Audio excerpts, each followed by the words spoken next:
Yuri and Mecha.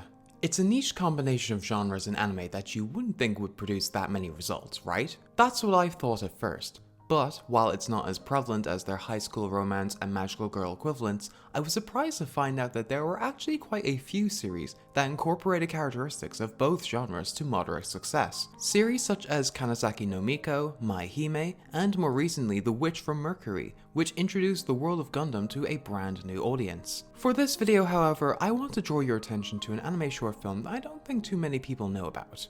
I hope that I can change all that with this video. Good everyone, I'm IrishAnimeFan, and today we are going to be talking about the girls love anime short film, Vapor Trail. Vapor Trail started out as a passion project of Ashu, a small independent artist who has been posting their artwork to Pixiv since 2015.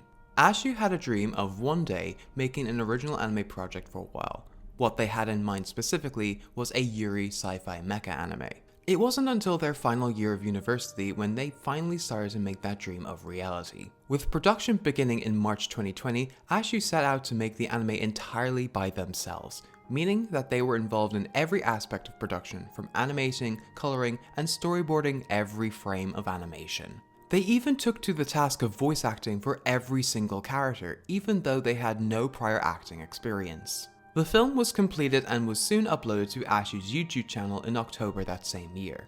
In August 2021, it was reported that not only had Ashu acquired additional funding to hire actual voice actors to play their characters and improve the animation quality, but that the film was also scheduled to be screened at the Osu Cinema for a limited run, a massive step up from initially being self-published. This version of the film was then uploaded to YouTube on November 30th, 2021, which is the only version that is available to watch as the original was private as soon after. Firstly, before we talk about the anime itself, I've just got to say that the fact that this even exists at all is remarkable. From what I gathered, this is the first time Ashu had animated something to this scale before.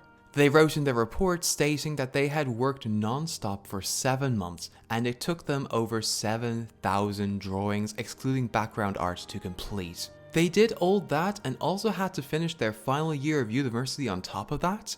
That is insane. Regardless of what I say about the anime, I think it's an incredible achievement and they should be very proud of what they've accomplished. But with all that being said, what's the final product like? The story is set in the year 2079, in which humans have built an elevator to space. However, a large red alien mysteriously appeared and took over the elevator, which began a war between the humans and the aliens referred to as Vacants. 20 years after the war began, the army developed giant humanoid robots to fight off against the Vacants, to which they trained orphans to pilot them.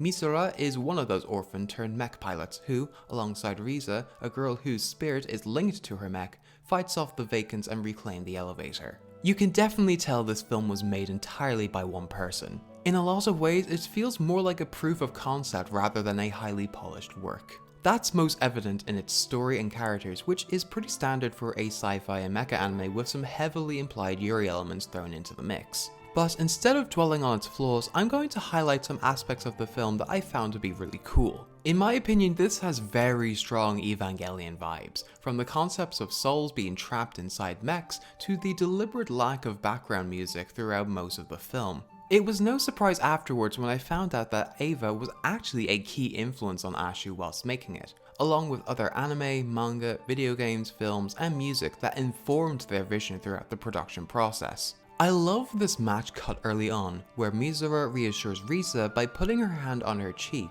but then cuts to her alone in an empty dorm room. It's a really powerful image that establishes the main crux of their relationship while also just being a really cool shot. The scenes where the mechs are fighting the aliens in space make for some of the film's most impressive cuts. The way the mechs glide and swerve across the sky is so fluidly done, and the attacks seen from both sides and how their impact affects each team feels palpable. There's not much else I can say about this film without giving away, but what this film accomplishes in its 35-minute runtime is nothing short of remarkable, and considering you can watch this film for free on Ashu's YouTube channel, I highly recommend that you go check it out if it sounds like something you'd be interested in. So where has Ashu been since then? Well, Ashu has continued to make anime that expands upon the universe of Vapor Trail, and it was announced not too long ago that they had finished work on their latest project, which happens to be the first chapter of a trilogy of films, and it will be screened at the Osu Cinema from the 3rd of July this year. Despite enlisting the help of people with providing music and sound effects, Ashu still does all of the primary work themselves and is currently paying for it out of their own pocket. But if you'd like to support Ashu in any way, I've left a link to their fanbox page where you can also find their previous posts, which contain storyboards, rough cuts of the film, and an additional insight into what it takes to make an anime entirely by yourself, which is a fascinating read if you're into that. All that and all their other socials will be linked in the description below. Thank you for watching the video, I've been IrishAnimeFan, and until next time, Slán.